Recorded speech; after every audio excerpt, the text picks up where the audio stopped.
जय श्री कृष्णा। राधे राधे। प्रिय भक्तजनों, एक बार फिर से आप सभी का हमारे YouTube चैनल आत्म प्रेमी पर हार्दिक स्वागत है।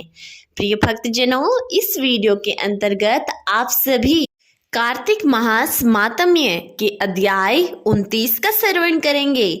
आज के अध्याय का श्रवण करने से पहले आप सभी से निवेदन करना चाहूंगी प्रिय भक्तजनों कि अगर आप हमारे इस YouTube चैनल पर पहली बार पधारे हैं तो चैनल को सब्सक्राइब अवश्य कर लीजिएगा, क्योंकि इस चैनल पर आपको हर रोज विभिन्न प्रकार की धार्मिक कथाएं, विभिन्न व्रतों से संबंधित कथाएं और अन्य धार्मिक जानकारी भी आपको मिलती रहेगी। इसलिए निवेदन करती हूँ कि चैनल को सब्सक्राइब जरूर कर लें। प्रिय भक्तजनों, श्रवण कीजिए आज के अध्याय का। राजा पृथु ने कहा, हे नारद जी, आपके कृष्णा और वेणी नदी के तट पर बणिये और कलहा ने जिस प्रकार मुक्ति पाई वह सारी कथा हमको सुनाइए। मैंने भली प्रकार सुनी है। देवश्री, यह कार्य उन दोनों नदियों के प्रभाव से हुआ था या इस क्षेत्र के प्रभाव से हुआ था? कृपा करके मुझे ये बताने की कृपा कीजिए, क्योंकि मुझे संदेह है। देवश्री नारद बोले, कृष्णा नदी साक्षात भगवान श्री कृष्णचंद्र जी महाराज का शरीर और बेणी नाम वाली नदी भगवान शंकर का शरीर है। इन दोनों नदियों का संगम महात्म्य श्री ब्रह्मा जी भी वर्णन करने में असमर्थ हैं। फिर भी चूंकि आपने पूछा है, अतएव मैं आपकी इनकी उत्पत्ति का वृतांत सुनाऊंगा। ध्यानपूर्वक सुनिए। चाक्षुक मनवंतर के आरंभ में श्री ब्रह्मा जी ने शिहाय पर्वत के शिखर पर यज्ञ करने का निश्चय किया। वह सब देवताओं, भगवान विष्णु, भगवान शंकर और यज्ञ की सारी सामग्री लेकर उस पर्वत के शिखर पर गए। तब महर्षि भृगु आदि ऋषियों ने ब्रह्मा मुहूर्त में उन्हें दीक्षा देने का विचार किया। इसके बाद उन्होंने श्री ब्रह्मा जी की पत्नी स्वरा को बुलवाया, भेजा। वह बड़ी आहिस्ता आहिस्ता आ रही थी। इस बीच में श्री भृगु जी ने भगवान विष्णु से पूछा, हे प्रभु, आपने स्वरा को शीघ्रता से बुलाया था, वह क्यों नहीं आई? यदि ब्रह्म मुहूर्त टल गया तो फिर दीक्षा का कार्य कैसे होगा? इस पर भगवान विष्णु ने कहा, यदि स्वरा यथा समय पर न आई तो आप गायत्री को ही स्त्री मानकर दीक्षा विधान कर दीजिए। क्या गायत्री पुण्य कर्म से ब्रह्मा जी स्त्री नहीं हो सकती? नारद जी बोले, भगवान विष्णु ने भगवान शंकर की बात का समर्थन किया। यह सुनकर भृगु जी ने गायत्री को श्री ब्रह्मा जी के दाहिनी ओर बिठाकर दीक्षा विधान आरंभ कर दिया। ऋषि मंडल गायत्री को दीक्षा दे ही रहा था कि इतने में स्वरा भी यज्ञ मंडल में आ पहुंची। श्री ब्रह्मा जी के पहलू में गायत्री को देखकर ईर्ष्या से क्रोध करके कहने लगे, स्वरा ने कहा, जहाँ अपूज्यों की पूजा होती है और पूज्यों की अप्रतिष्ठा होती है, वहां पर दुर्भिक्ष, मृत्यु तथा वह तीनों अश्वमेघ हुआ करते हैं। ये गायत्री जी श्री ब्रह्मा जी के दाहिनी ओर तथा मेरे स्थान पर बैठी हैं। यह अदृश्य बहने वाली नदी होगी। आप लोगों ने अविचार से इसे जो मेरे स्थान पर बैठाया है, अतः आप भी सबके सब जड़ रूप नदियां होंगी। नारद जी ने महाराजा पृथु से कहा, हे राजन, इस प्रकार स्वरा के साथ श्राप को सुनकर गायत्री मारे क्रोध के लाल भभूका होकर अपने होठ काटने लगी। देवताओं के मना करने पे भी उसने उठकर स्वरा को श्राप दे डाला। गायत्री ने कहा, ब्रह्मा जी, जैसे तुम्हारे पति हैं वैसे ही मेरे भी पति हैं। तुमने व्यर्थ ही श्राप दिया, अतएव तुम भी नदी हो जाओ। नारद जी ने कहा, तब तो देवताओं में खलबली सी मच गई। वह स्वरा को दंडवत प्रणाम करके कहने लगे, हे देवी, तूने जो ब्रह्मा आदि सब देवताओं को श्राप दिया है, इससे यदि हम जड़ रूप नदियां हो जाएंगे तो फिर निश्चय ही ये तीनों लोक नष्ट हो जाएंगे, क्योंकि यह श्राप तुमने बिना विचारे दिया है, अतएव तुम इसको वापस ले लो। स्वरा ने कहा, हे देवतागण, चूंकि आपने यज्ञ की आरंभ मैं गणेश पूजन नहीं किया है, इसलिए ये विघ्न उपस्थित हो गया है। मेरा यह श्राप कभी खाली नहीं जा सकता, इसलिए आप सब अपने अपने अंशों से जड़ीभूत होकर अश्वमेघ नदियां बनोगे। हम दोनों सोते भी अपने अपने अंशों में पश्चिम में बहने वाली नदियां बनेगी। देवश्री नारद जी ने राजा पृथु से कहा। स्वरा के ये वचन सुनकर सभी देवता, विष्णु, शंकर आदि अपने अपने अंशों से नदियां बन गए। भगवान विष्णु के अंश से कृष्णा, भगवान शंकर के अंश से वेणी तथा श्री ब्रह्मा जी के अंश से ककुदमवती नामक वाली नदियां उत्पन्न हो गई। सभी देवताओं ने अपने अंशों को जड़ बनाकर वहीं शहा पर्वत पर फेंक दिया। फिर उन लोगों के अंश अलग अलग नदियों के रूप में बहने लगे। देवताओं के अंशों से पूर्व वाहिनी तथा उनकी स्त्रियों के अंशों से सैकड़ों व हजारों संख्या में पश्चिम वाहिनी नदियां उत्पन्न हो गई। गायत्री और स्वरा दोनों पश्चिम वाहिनी नदियां होकर एक साथ बहने लगी। दोनों का नाम सावित्री पड़ा। श्री ब्रह्मा जी ने उस यज्ञ स्थल पर भगवान विष्णु और भगवान शंकर की स्थापना की। दोनों देवता महाबल तथा अतिबल के नाम से विख्यात हुए। हे राजन, कृष्णा और वेणी नदी की उत्पत्ति का वर्णन जो मनुष्य सुनेगा और उसके दर्शन व स्नान का फल प्राप्त होगा। भगवान श्री कृष्ण जी महाराज ने कहा, हे प्रिय, नारद जी के वचन सुनकर महाराजा पृथु बड़े विस्मित हुए। अतः उन्होंने नारद जी का पूजन करके उनको विदा किया। इसी कारण माघ, कार्तिक और एकादशी ये 3 व्रत मुझे अत्यंत प्रिय हैं। वनस्पतियों में तुलसी, महीनों में कार्तिक, तिथियों में एकादशी और क्षेत्रों में श्री द्वारका जी मुझे बहुत ही प्रिय हैं।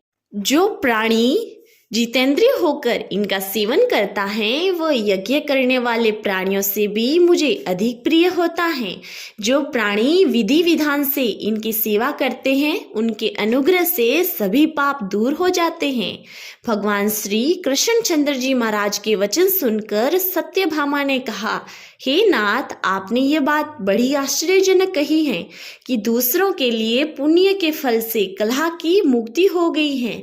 ये प्रभावशाली कार्तिक मास आपको अत्यधिक प्रिय है कि जिससे प्रतिद्रोह का पाप केवल स्नान के पुण्य से ही नष्ट हो गया। दूसरे प्राणी द्वारा किया गया पुण्य उनके देने से कैसे जाता है, आप मुझे ये बताइए। इस पर भगवान श्री कृष्णचंद्र जी महाराज ने कहा कि बिना दिया हुआ पुण्य और पाप जिस कर्म द्वारा मिलता है सो सुनो। सतयुग में देश, ग्राम तथा कुलों का दिया हुआ पुण्य या पाप मिलता था, किंतु कलयुग में केवल कर्ता को ही पाप और पुण्य का फल भोगना पड़ता है। सश्रग करने पर भी यह व्यस्त नहीं हो गई और सत्संग जैसे पाप और पुण्य दूसरे को मिलते हैं। उनकी व्यवस्था भी सुनो। पढ़ना, यज्ञ करना और एक साथ भोजन करने से पाप पुण्य का आधा फल मिलता है। एक आसन पर बैठने तथा एक सवारी चढ़ने से, श्वास के आने जाने से पुण्य पाप का 4था भाग प्राणी मात्र से मिलता है। स्पर्श करने से, भोजन करने से और दूसरे की स्तुति करने से पुण्य और पाप का 6वां भाग मिलता है। दर्शन करने, सुनने तथा ध्यान करने से मनुष्य को पुण्य को पाप का 10वां अंश मिलता है। दूसरे की निंदा, चुगली और धिक्कार करने से उसका 100वां भाग मिलता है। पुण्य करने वाले मनुष्यों की जो कोई सेवा करता है वह सेवा का भाग लेता है और अपना पुण्य उसे देता है। स्त्री, नौकर और शिष्य के अतिरिक्त जो मनुष्य दूसरों से सेवा करवाकर उसका पैसा नहीं देता तो वह सेवक उसके पुण्य का भागी होता है। पंक्ति में बैठे हुए भोजन करने वालों की पतल में जो व्यक्ति लांघता है वह उसको जिसकी पतल उसने लांघी है उसका पुण्य का 6वां भाग देता है। स्नान, ध्यान आदि करते हुए मनुष्य से जो व्यक्ति बातचीत करता है या उसे स्पर्श करता है वह अपने पुण्य का 6वां भाग उसे दे डालता है। जो मनुष्य धर्म के कार्य के लिए दूसरों के लिए धन मांगता है वह पुण्य का भागी होता है, ठीक उसी प्रकार जिस प्रकार दान करने वाला पुण्य का भागी होता है। जो मनुष्य धर्म का उपदेश करता है और उसके पश्चात श्रोता से याचना करता है वह अपने पुण्य का छठा भाग देता है। जो मनुष्य दूसरों का धन चुराकर उसके धर्म करता है वह चोरी के पाप का फल भोगता है और शीघ्र ही निर्धन हो जाता है। बिना ऋण उतारे जो मनुष्य मर जाते हैं उनको ऋण देने वाले सज्जन पुण्य के भोगी होते हैं। शिक्षा देने वाला, सलाह देने वाला, सामग्री को जुटाने वाला तथा प्रेरणा देने वाला, ये सब पाप और पुण्य के छठे भाग को प्राप्त करते हैं। राजा प्रजा के पाप पुण्य के षष्ठांश का भागी होता है। गुरु शिष्यों का, पति पत्नी का, पिता पुत्र का, स्त्री पति के लिए हुए पुण्य का छठा भाग पाती है। पति को प्रसन्न कर रखने वाली आज्ञाकारिणी स्त्री पति के लिए हुए पुण्य का हिस्सा लेती है और जो पुण्य आत्मा पराये लोगों को दान करता है वह उसके पुण्य का छठा भाग प्राप्त करता है। जीविका देने वाला मनुष्य जीविका ग्रहण करने वाले मनुष्य के पुण्य के छठवें भाग को प्राप्त करता है। इस प्रकार दूसरे के लिए हुए पुण्य अथवा पाप बिना देने के भी दूसरे को मिल सकते हैं, किंतु ये नियम जो कि मैंने बताए हैं कलयुग में लागू नहीं होते। कलयुग में तो एकमात्र कर्ता को ही अपने पाप व पुण्य के भोगने पड़ते हैं। इस संबंध में एक बड़ा पुराना इतिहास है जो कि पवित्र भी है और बुद्धि का देने वाला भी है। कहता हूँ ध्यानपूर्वक सुनो। भगवान श्री कृष्णचंद्र जी महाराज ने कहा, पहले उज्जैन में एक महापापी और दुरात्मा धनेश्वर नामक ब्राह्मण रहता था। वह रस, चमड़ा और कंबल आदि का व्यापार करता था। वैश्यगामी था और मद्यपान आदि बुरे कर्म किया करता था। चूंकि वह दिन रात पाप में रत रहता था इसलिए उस व्यापार के लिए वह नगर नगर घूमता था। वह एक दिन महिष्मतिपुरी में जा पहुंचा। महिष्मतिपुरी चूंकि राजा महिष ने बसाई थी इसलिए वह राजा के नाम से विख्यात थी। नगरी के पास ही पाप नाशिनी पुण्यकारिणी भगवती नर्मदा बहती थी। उस नदी के किनारे देश देशांतर से आए हुए यात्री कार्तिक व्रत करने के लिए कुछ दिनों के लिए ठहरा करते थे। उन कार्तिक व्रत करने वाले प्राणियों को वहां ठहरा देखकर वह दुष्ट धनेश्वर भी इधर उधर व्यापार करता हुआ 1 मास के लिए वहां ठहर गया। अपने माल को बेचता हुआ वह नर्मदा नदी के तट पर घूमता हुआ ब्राह्मणों को देव पूजा में अक्सर लगा हुआ वह देखता कि कोई तो पुराण पढ़ रहा है और कोई सुन रहा है, कोई भगवत कीर्तन कर रहा है, कोई भजन सुन रहा है, कोई ध्यान में लीन है और कोई तुलसी की माला धारण किए हुए हैं। बस इस तरह वो भक्तों के बीच में रहा और वैष्णवों के दर्शन करता रहा, उनको स्पर्श करता रहा, उनसे वार्तालाप करता रहा और भगवान विष्णु के नाम स्मरण के पुण्य को अर्जित करता रहा। वो कार्तिक के व्रत की उद्यापन विधि तथा जागरण को भी देखता रहा। उसने पूर्णिमा को देखा कि व्रती ब्राह्मणों तथा गौओं को भोजन करवा रहे हैं और उनको दक्षिणा आदि भी दे रहे हैं। उसने नित्य प्रति भगवान शंकर की प्रसन्नता के लिए होती दीपमाला भी देखी। त्रिपुर नामक राक्षस के 3 पुरों को भगवान शंकर ने इसी तिथि को जलाया था। इस कारण भगवान शिव के भक्त इस तिथि को दीप उत्सव मनाते हैं। जो मनुष्य मुझ और भगवान शंकर में अंतर मानता है उसकी संपूर्ण क्रिया निष्फल हो जाती है। धनेश्वर वहां कई पूजा विधि देखता हुआ इधर उधर घूम रहा था कि उसके काले सर्प ने काट लिया और वो भूमि पर गिर पड़ा।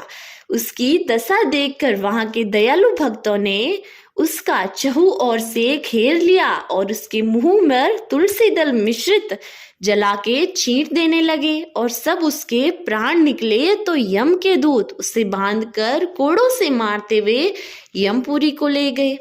उसे देखकर चित्रगुप्त ने यम से कहा, इसने बाल्यकाल से लेकर आज तक बुरे काम ही किए हैं। इसके जीवन में पुण्य तो लेस मात्र भी दिखाई नहीं देता।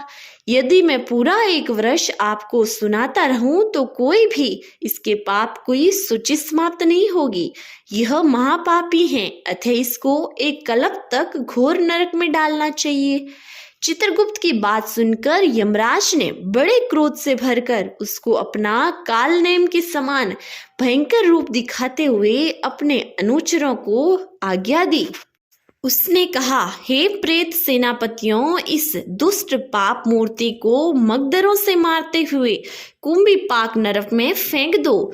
भगवान श्री कृष्ण चंद्र जी महाराज से कहा। यह सुनकर प्रेत सेनापतियों ने मुगदरों से उनका सिर फोड़ते हुए कंपी पाक नरक में ले जाकर खोलते हुए तेल की कढ़ाई में छोड़ दिया। प्रेत सेनापतियों ने ज्यों ही उसे तेल की कढ़ाई में फेंका, त्यों ही लपलपाती हुई आग अपने आप ठंडी हो गई, जैसे कि प्रहलाद को अग्नि में डालने से वह अग्नि ठंडी हो गई थी। यह विचित्र घटना देखकर प्रेत सेनापतियों ने यमराज के पास जाकर सारा वृतांत कहा। यमराज भी सारा हाल सुनकर आश्चर्यचकित रह गए और धनेश्वर को अपने पास बुलाकर स्थिति पर विचार करने लगे। उसी समय नारायण नारायण का कीर्तन करते हुए देवश्री नारद भी वहां पहुंचे और यमराज से कहा, हे अरुण नंदन यमराज, ये ब्राह्मण नरक में डाले जाने के योग्य नहीं है, क्योंकि इसने अंत समय में कुछ शुभ कर्म किए हैं जो कि नरक यातना को नष्ट करने वाले हैं। जो लोग भगवत भक्तों का दर्शन करते हुए उनसे वार्तालाप करते हैं और उनका स्पर्श करते हैं, चाहे उन्होंने कोई पुण्य कर्म न किया हो, सहज स्वर्ग के अधिकारी हो जाते हैं। अतः धनेश्वर भी पुण्य आत्माओं के संग व स्पर्श का अधिकारी हो गया है। अतएव ये पुण्यात्मा है, इसे यक्ष योनि दो और केवल इसे पाप भोग करने वाले नरक दिखा दो। भगवान श्री कृष्ण चंद्र जी महाराज ने कहा, जब देवश्री नारद ऐसा कहकर चले गए तो धनेश्वर को पुण्य आत्मा समझाते हुए यमराज के दूतों ने उसे नरक दिखाने की आज्ञा दी। प्रिय भक्तजनों, आज का अध्याय यहीं समाप्त हुआ। मिलते हैं कल कार्तिक मास महात्म्य के अंतिम अध्याय के साथ। तब तक के लिए हर हर महादेव।